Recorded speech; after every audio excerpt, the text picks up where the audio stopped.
بسم اللہ الرحمن الرحیم۔ احباب وقار، آج کا ہمارا موضوع نماز ہے۔ حضرات گرامی، نماز ساری عبادات میں افضل کیوں ہے اور اس میں تو مشقت بھی زیادہ نہیں ہے، حج اور روزے میں محنت زیادہ ہے، وہی سب سے افضل ہونے چاہیے تھے، لیکن نماز زیادہ افضل کیوں؟ میرے آقا کریم کے غلاموں، اس کے چند جوابات ہیں۔ فرمایا، ایک یہ کہ نماز کی حالت میں کوئی دنیاوی کام نہیں کیا جا سکتا کیونکہ اس میں سارے اعضاء پر مکمل کنٹرول ہے۔ دوسری، عبادات میں دنیاوی کام بھی ہو سکتے ہیں۔ فرمایا، حج میں تجارت، روزے میں دنیاوی کاروبار ہو سکتے ہیں، لہذا اس میں اخلاص زیادہ ہے۔ اسی لیے ارشاد ہوا، ان الصلاۃ تنہی عن الفحشاء والمنکر۔ اور فرمایا دوسرا یہ کہ نماز سارے ظاہری باطنی اعضاء سے ادا ہوتی ہے، روزہ صرف منہ اور پیٹ سے، لہٰذا یہ اور ہر عضو کی عبادت ہے۔ تیسرا یہ کہ نماز سارے فرشتوں کے عبادات کا مجموعہ ہے، کیوں کہ کوئی فرشتہ رکوع میں ہے، کوئی قیام میں اور کوئی سجدے میں۔ چوتھا یہ ہے، فرمایا کہ اس ویڈیو کو لائک کریں، اسلامک چینل 87 کو سبسکرائب کریں، بیل آئیکن دبا کر اس ویڈیو کو شیئر کریں اور اسلامی بیانات سننے کے لیے ہمارا ساتھ دیں۔ شکریہ۔ نماز ساری مخلوق الہی کی عبادات کا مجموعہ ہے، کیوں کہ فرمایا درخت قیام میں ہیں، چوپائے جانور رکوع میں ہیں، اور اسی طرح فرمایا کیڑے مکوڑے سجدے میں ہیں، مینڈک وغیرہ قعدہ میں ہیں، لہذا نماز سارے فرشتوں اور ساری مخلوق کی عبادت کا جامع ہے۔ اور فرمایا پانچویں اس کی وجہ یہ ہے کہ نماز سب پر فرض ہے، زکوٰۃ، حج غریب پر نہیں ہے، روزہ مسافر پر نہیں ہے، لہٰذا یہ عبادت عام ہے۔ اور چھٹا جواب ارشاد فرماتے ہیں، فرمایا چھٹا یہ کہ نماز روزانہ ادا کی جاتی ہے، روزہ زکوٰۃ سال میں ایک بار اور حج عمر میں ایک بار، عمر بھر میں ایک بار ادا کرنا ہوتا ہے۔ اور ساتویں وجہ یہ بیان فرمائی کہ نماز آدمی کی زندگی سنبھال دیتی ہے، آدمی کی زندگی سنوار دیتی ہے۔ نمازی کو اپنا بدن، کپڑا ہر وقت پاک رکھنا پڑتا ہے اور دن رات ہر وقت نماز کی فکر رکھنی پڑتی ہے، لہذا نمازی ہر وقت عبادت میں رہتے ہیں۔ فکر عبادت بھی عبادت ہے، فکر عبادت بھی عبادت ہے۔ حضرات گرامی، سوال پیدا ہوتا ہے کہ نماز 5 وقت کیوں فرض ہوئی، کم و بیش کیوں نہ ہوئی؟ دن میں 5 مرتبہ نماز فرض ہے، تو اس کی وجہ تسمیہ کیا ہے؟ فرمایا اس لیے کہ معراج میں اولاً 50 وقت کی نماز فرض ہوئی تھی، جن میں 45 وقت کی معانی ہو گئی، اور رب کے ہاں نیکی کا بدلہ 10 گنا ہوتا ہے۔ اور رب تبارک و تعالیٰ خود فرماتے ہیں، من جاء بالحسنۃ فلہ عشر امثالھا۔ فرمایا کہ جو ایک نیکی کرتا ہے، ایک بھلائی کرتا ہے، اللہ اس کی 10 کی مثل اس کو اجر عطا فرماتا ہے۔ لہٰذا اب نمازیں پڑھنے میں 5 ہیں اور ثواب میں 50 ہیں۔ سبحان اللہ۔ پڑھنے میں 5 ہیں لیکن ثواب میں 50 ہیں۔ اور آگے سوال پیدا ہوتا ہے کہ 5 نمازوں کے یہی اوقات کیوں مقرر ہوئے؟ صبح کا طلوع آفتاب اور ظہر کا دوپہر کے ٹائم، عصر کا ڈھلتے دن کو، اور مغرب غروب آفتاب کو، اور اسی طرح عشاء مغرب سے 1.5 گھنٹہ بعد۔ تو اس کی یہ اوقات کیوں بیان کیے گئے، اس وقت مقرر کیوں گئی؟ فرمایا اس لیے کہ مومن کی ہر حالت رب کے ذکر سے شروع ہونی چاہیے، مومن کی ہر حالت رب کے ذکر سے شروع ہونی چاہیے۔ فرمایا جن کی ابتدا اچھی ہو، امید ہے کہ انتہا بھی اچھی ہوگی، امید ہے کہ انتہا بھی اچھی ہوگی۔ اس لیے بچہ کے پیدا ہوتے ہی کان میں اذان کہتے ہیں کہ یہ زندگی کی ابتدا ہے، چونکہ 24 گھنٹے میں انسان کے 5 حال ہوتے ہیں، انسان کے 5 حال ہوتے ہیں۔ فرمایا صبح کے وقت دن کی ابتدا ہے، گویا نئی زندگی ملی ہے، پہلے نماز پڑھیں۔ ظہر کے وقت کھانے اور آرام سے فراغت پائی، فرمایا دن کے دوسرے حصے کی ابتدا ہوئی، نماز پڑھیں۔ اور عصر کے وقت ملازمین کاروبار سے فارغ ہو کر سیر و تفریح کو چلے گئے، فرمایا اس وجہ سے تجارت کے فروغ کا وقت آیا، نماز پڑھ لی۔ فرمایا سوتے وقت جاگنے کی انتہا ہے، سوتے وقت جاگنے کی انتہا ہے، نیند جو ایک طرح کی موت ہے شروع ہو رہی ہے، نماز پڑھ کر سوئیے، شاید یہ آخری نیند ہو۔ فرمایا کہ اس کے بعد قیامت ہی ہو جائے۔ فرمایا اس وجہ سے نماز عشاء اس وقت میں مقرر ہوئی۔ اور اسی طرح سوال پیدا ہوتا ہے، فرمایا کہ نمازوں کی رکعتیں مختلف کیوں ہیں؟ نمازوں کی رکعتیں مختلف کیوں ہیں؟ فرمایا یکساں کیوں نہیں، ایک برابر کیوں نہیں؟ اگر مغرب میں 4 رکعتیں پڑھیں تو کیوں نہیں ہوتی نماز؟ مغرب میں اگر 4 رکعتیں پڑھ لیں تو نماز کیوں نہیں ہوتی؟ اور اسی طرح عصر میں 3 رکعتیں پڑھ لیں تو نماز کیوں نہیں ہوتی؟ فرمایا اس کا جواب یہ ہے کہ لائق طبیب کے نسخے میں دواؤں کے اوزان مختلف ہوتے ہیں، وزن جو ہوتے ہیں طبیب کی دوائی کے، فرمایا وہ مختلف ہوتے ہیں۔ فرمایا نمازیں بھی مختلف دوائیں ہیں۔ فرمایا جس قفل میں 3 دانتوں والی چابی چاہیے وہ 4 دانتوں والی چابی سے نہیں کھل سکتا، ہاں وہ تالا 3 دانتوں والی چابی سے ہی کھلے گا۔ فرمایا کہ یہ نمازیں مختلف پیغمبروں کی یادگاریں ہیں۔ آدم علیہ السلام نے زمین پر اگر رات دیکھی گھبرا گئے، زمین پر رات دیکھی گھبرا گئے، صبح نمودار ہوئی تو 2 رکعت شکرانہ ادا کی۔ جب رات سے چھٹکارا ملا، روشنی ملی، تو پھر آپ نے شکرانے کے لیے 2 رکعتیں ادا کی تو اللہ نے یہ فجر ہم پر فرض فرمائی۔ یہ فجر کی یاد آدم علیہ السلام کی یاد ہے۔ فرمایا ابراہیم علیہ السلام نے ذبح فرزند کے عوض دمبا پایا۔ فرمایا فرزند کی جان بچنے اور قربانی قبول ہونے پر 4 رکعت شکرانہ ادا کی، 4 رکعت شکرانہ ادا کی تو پھر یہ ظہر ہوئی۔ اور عزیر علیہ السلام نے 16 برس بعد زندہ ہو کر اور 4 رکعت شکرانہ پڑھی، یہ عصر ہوئی، یہ عصر ہوئی، کیونکہ آپ اسی وقت زندہ ہوئے تھے۔ داؤد علیہ السلام نے توبہ قبول ہونے کے شکریہ میں غروب آفتاب کے بعد 4 رکعت کی نیت باندھی، مگر 3 رکعت پر تھک گئے اور سلام پھیر دیا، یہ مغرب ہوئی، یہ مغرب ہوئی۔ ہمارے حضور علیہ السلام نے عشاء کی نماز ادا کی تو پھر یہ کیا ہوئی؟ عشاء کی ادا ہوئی۔ اللہ اکبر، یہ طحاوی شریف کی حدیث پاک ہے۔ میرے آقا کریم کے غلاموں، سوال پیدا ہوتا ہے کہ سفر میں قصر یعنی 4 فرض کو 2 کیوں پڑھتے ہیں، اور اسی طرح 3 رکعت میں قصر کیوں نہیں؟ 3 رکعت میں قصر کیوں نہیں اور 4 رکعتوں والی نماز میں قصر 2 کیوں پڑھے جاتے ہیں؟ فرمایا اس لیے کہ سفر معراج میں 2 رکعتیں ہی فرض ہوئی تھی، سفر معراج میں 2 رکعتیں ہی فرض ہوئی تھی۔ بعض نمازوں میں بعد میں زیادتی کی گئی، اور جب تم بھی سفر میں جاؤ تو سفر معراج کی یادگار قائم کر لو، سفر معراج کی یادگار قائم کر لو۔ اسی لیے پچھلی 2 رکعتوں میں قرات فرض نہیں، اور امام ان میں آہستہ قرآن پڑھتا ہے تاکہ یہ یاد تازہ رہے کہ یہ رکعتیں پہلے فرض ہوئیں اور یہ بعد میں فرض ہوئیں، یہ پہلے فرض ہوئیں اور یہ رکعتیں بعد میں فرض ہوئیں۔ چونکہ 3 کا آدھا صحیح نہیں بن سکتا، 3 رکعتوں کا آدھا صحیح نہیں بن سکتا، اس لیے اس میں قصر بھی نہیں ہے۔ حضرت گرامی، سوال پیدا ہوتا ہے کہ امام ظہر اور عصر میں آہستہ قرات کیوں کرتا ہے اور باقی میں زور سے کیوں کرتا ہے؟ میرے آقا کریم کے غلاموں، اس کا جواب یہ ہے کہ اس لیے کہ شروع زمانہ اسلام میں کفار کا غلبہ تھا، کفار کا غلبہ تھا۔ وہ قرآن شریف سن کر رب تبارک و تعالیٰ اور جبریل علیہ السلام کی شان میں بکواس بکتے تھے، اور انہی 2 وقتوں میں وہ آوارہ گھومتے رہتے تھے۔ مغرب میں کھانے میں مشغول ہوتے، عشاء میں سو جاتے تھے، فجر میں جاگتے نہ تھے، اور اس لیے ان 2 نمازوں میں آہستہ قرات کا حکم ہوا۔ رب تبارک و تعالیٰ فرماتے ہیں وَلَا تَجْهَرْ بِصَلَاتِكَ وَلَا تُخَافِتْ بِهَا وَابْتَغِ فِي مَا بَيْنَ ذَلِكَ سَبِيلًا۔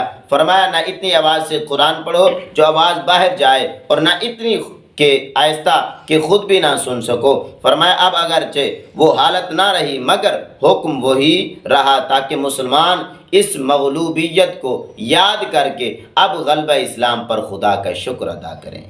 میرے آقا کریم کے غلاموں، نماز کے ارکان قیام قعود میں کیا حکمتیں ہیں، کیا اس میں راز ہیں؟ فرمایا نماز میں 4 چیزیں پڑھی جاتی ہیں اور 4 کام کیے جاتے ہیں، 4 چیزیں پڑھی جاتی ہیں اور 4 کام کیے جاتے ہیں۔ فرمایا سب سے پہلا کہ قرآن پڑھا جاتا ہے، تسبیح پڑھی جاتی ہے، درود شریف پڑھا جاتا ہے، اور دعائیں تو پڑھی جاتی ہیں، اور قیام، رکوع، سجود، قعود کیے جاتے ہیں۔ ان چاروں کاموں میں 2 حکمتیں ہیں۔ ایک یہ کہ انسان میں 4 وصف ہیں، وہ جماد بھی ہے، نامی بھی ہے، اور ایک یہ کہ انسان میں حیوان بھی ہے، انسان بھی ہے۔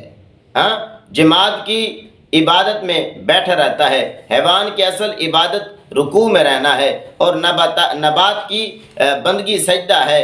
فرمایا انسان کی بندگی قیام ہے، جیسا کہ قرآن سے ثابت ہے۔ لہذا نماز میں ان چاروں عبادات کو جمع کر دیا گیا، نیز یہ چاروں وصف انسان کے لیے رب سے دوری کا باعث بنے، گویا انسان 4 درجے نیچے اترا۔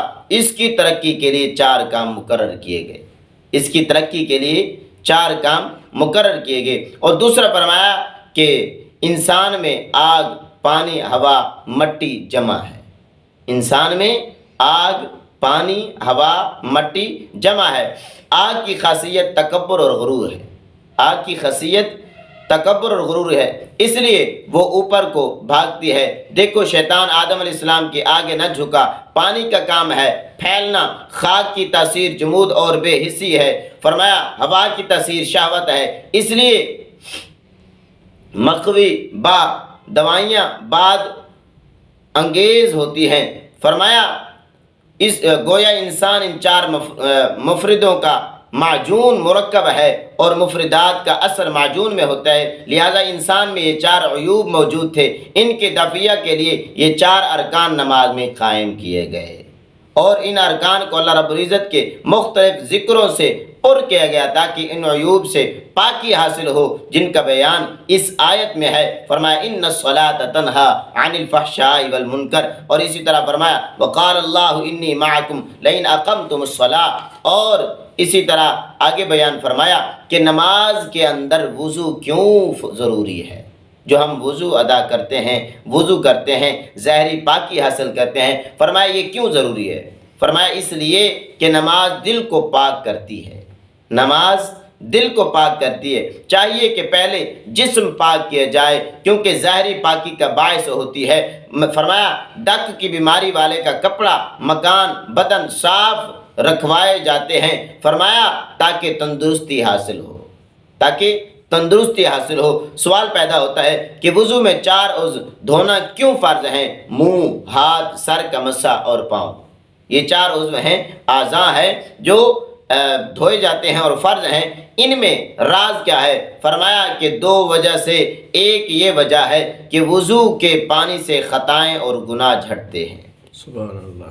وضو کے پانی سے خطائیں اور گناہ جھڑتے ہیں۔ آدم علیہ السلام سے پہلی جو لغزش صادر ہوئی، یعنی گندم کھانا، اس میں انہی 4 اعضاء نے کام کیا تھا، انہی 4 اعضاء نے کام کیا تھا۔ فرمایا دماغ میں کھانے کا خیال آیا، دماغ میں کھانے کا خیال آیا، فرمایا پاؤں ادھر چلے، پاؤں اس راستے کی طرف چلے، ہاتھ سے گندم پکڑا اور منہ شریف سے کھایا۔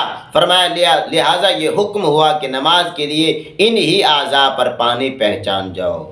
فرمایا یہاں تک پانی پہنچاؤ، اس وجہ سے۔ دوسری یہ ہے، فرمایا کہ اب بھی اکثر گناہ میں انہی عضووں کا زیادہ حصہ ہوتا ہے۔ فرمایا کہ ہاتھ، پاؤں، آنکھ، ناک، کان، دل، دماغ سے ہی گناہ کیے جاتے ہیں۔ دل اور دماغ کا تعلق بادشاہ اور وزیر کا سا ہے، دل ہے اور دماغ ہے، اس کا تعلق جو ہے وہ بادشاہ اور وزیر جیسا ہے۔ کیوں کہ دل پر رنج آیا تو فوراً دماغ سے پانی آنسو کے شکل میں ٹپکا۔ ہاں، جب دل نے رنج محسوس کی، غم محسوس کیا، تو پھر آنکھوں نے ان کا ساتھ دیا، اور جہاں دماغ میں برا خیال پیدا ہوا کہ دل مغموم ہو گیا۔ دماغ میں جب کوئی چوٹ لگی، کوئی غم محسوس کیا، تو پھر دل مغموم ہو گیا، لہٰذا دماغ پر مسح کر دیا گیا، دل کی جگہ نہ دھوئی گئی کہ دماغ کے ذریعے دل پاک ہوگا، دماغ کے ذریعے دل پاک ہوگا۔ اور اسی طرح فرمایا کہ پیشاب، پخانہ، ریح، قے، خون وغیرہ سے وضو کیوں ٹوٹتا ہے؟ ان چیزوں سے وضو کیوں ٹوٹتا ہے؟